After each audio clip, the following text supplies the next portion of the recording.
In the 42 pages, it don't mention nothing about Shannon Sharpe did anything. But y'all want to get clicks. No one cracked more jokes. No one said anything more potentially flirtatious or sexual inside that building for the 4 or 5 years I was there than Shannon Sharpe. Hot tea.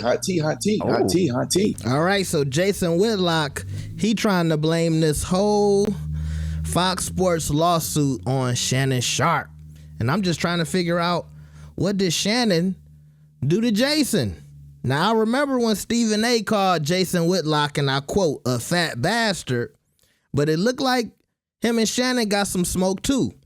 So here's Jason Whitlock blaming everything on Shannon. Like the video and subscribe. Shannon Sharpe is behind this. And the reason why I believe Shannon Sharpe is behind this is because Nusheen airs a lot of people out in this, obviously. Joy Taylor, Charlie Dixon, Skip Bayless. And the reality is, from what I experienced my 4 or 5 years there is no one that was involved in more suspicious, eye-raising flirtation with makeup, wardrobe than Shannon Sharpe. And if you go look at the problem Shannon Sharpe had at CBS and all this other stuff, it's just amazing that Shannon Sharpe nowhere mentioned in this, but the two biggest people that he wants eliminated, damaged at FS1, they're assassinated in this. And so when a crime happens, you ask who benefits and who has motive. And this isn't me saying that Shannon Sharpe pulled Nusheen in and said, hey, baby girl, this is what we're gonna do. This is me saying that Shannon Sharpe and Nusheen were friendly. Shannon Sharpe probably gave Nusheen a shoulder to cry on. And when she put together this lawsuit, I think Shannon Sharpe was aware and made sure that he could go on air and say what he just said. Shannon Sharpe ain't nowhere near in that. He had nothing to do with any of this. There's a sentence in these, I'm not trying to take a pot shot here at Colin Cowherd, but there's a sentence in these 42-page documents where it's just written in there for no reason that Colin Cowherd was nothing but nice and professional to me. Like, where did this sentence come from? What did this have to do with anything? There's not a single sentence anywhere in this 42 where she says, and so. I mean, Nusheen, you knew me. You could. There was not a sentence, hey, and Jason Whitlock or Marcellus Wiley or anybody else. They never did anything. They were totally professional with me. There were other people there that were totally professional with you, but it was intentionally written in this 42-page deal that Colin Cowherd was nothing but professional to you. And so I read that and I go, well, who's Colin Cowherd in business with at the volume? Shannon Sharpe. And so Shannon Sharpe, there's nothing negative in there, and that guy had a lot going on at FS1, and then Colin Cowherd, he's completely exonerated. Who would ask for these things? Because again, I don't think the lawyer was sitting there saying, hey, we better make sure we exonerate Colin Cowherd. We better make sure we say nothing, because no one cracked more jokes. No one said anything more potentially flirtatious or sexual inside that building for the 4 or 5 years I was there than Shannon Sharpe. And I'm not saying that to say Shannon Sharpe's got a sense of humor. And he cracked a lot of jokes with those women. A lot of them that if they had any animus towards him, they could spill out as like, or frame as like, oh man, that was really sexist, that was really damaging, that was really terrible. But not a negative word about Shannon Sharpe. And Colin Cowherd, the only sentence in there about him, Colin Cowherd was a great man. He walked on water. Cowherd Sharpe business partners at the Valiant. Now, here's the problem.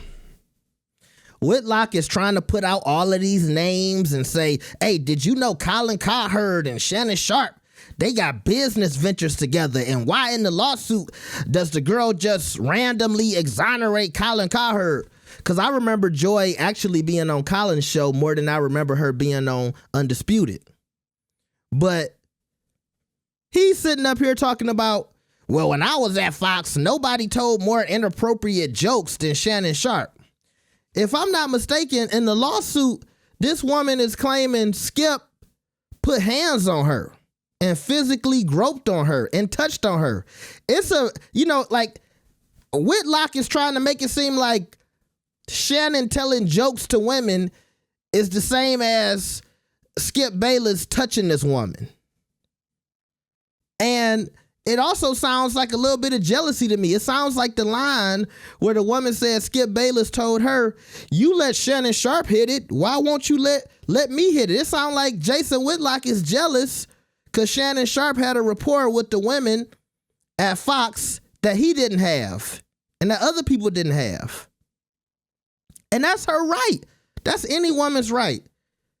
And that's any human being's right. You might be more comfortable with something coming from somebody you know or you're comfortable with other than somebody you don't like or somebody you don't have a rapport with.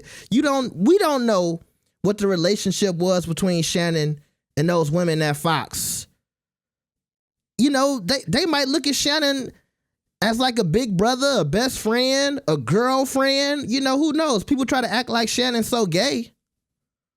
So maybe they was just joking around with Shannon like he was one of the girls. I'm being honest with you. I'm not trying to say nothing bad about Shannon, but regardless, okay, he cracks those jokes and maybe nobody was offended. But if somebody's coming up and touching somebody and offering them $1.5 million, how is that even comparable? How do you compare that? Jason Whitlock sound like a fat, ugly nigga who mad at the big, buff, dark-skinned guy was getting attention from the women at the workplace, and now this lawsuit has come out, and you like, why they not mad at Shannon? Why they not mad at the guy who be lifting weights and wearing tight shirts? They not mad at him.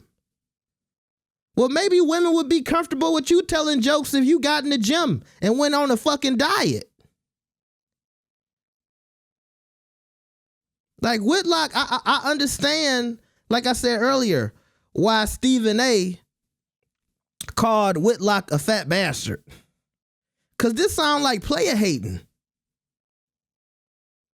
And he's trying to disguise it as he's tipping his hat to Shannon Sharpe. Oh, yeah, I see you getting your revenge on Skip Bayless. Because y'all know Skip and Shannon, they used to have little back and forths on air. And, you know, Shannon ended up leaving Fox.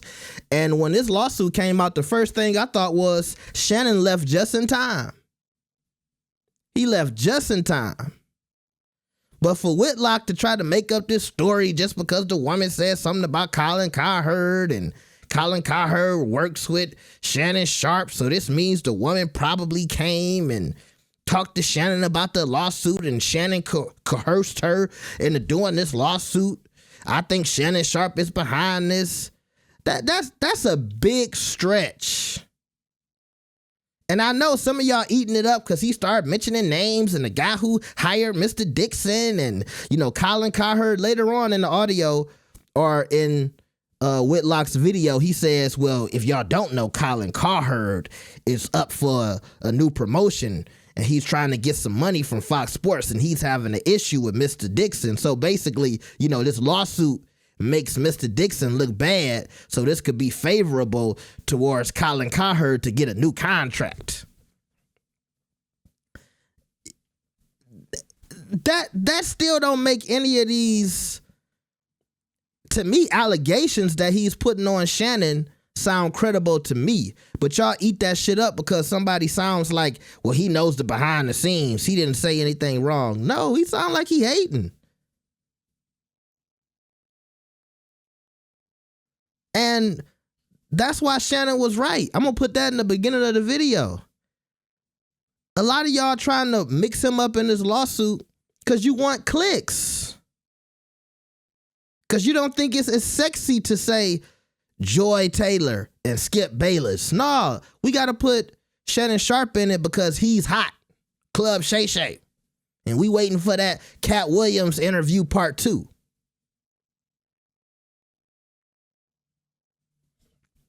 Jason Whitlock, man, you making the big brothers look bad. I know you lost a whole bunch of weight, but you still kind of chubby, dog. You making the fat niggas look bad, bro. You can't be out here player hating like this, man. I'm sorry. The women was comfortable around Shannon. Okay, that seems like that was the case. If a woman comes out and she says Shannon was inappropriate and he made me feel uncomfortable, then we'll get on Shannon's ass. But don't get mad because the spotlight ain't on Shannon. And it's a lot of people that was just like me. I was hoping Shannon didn't get, caught up in this shit. But you can't just make up something out of thin fucking air. I mean, damn. And to see another black man do that to another black man in the same industry. That's sick, boy. That is sick. Let me know what y'all think about this. Like the video and subscribe. I'll see y'all next time. Peace.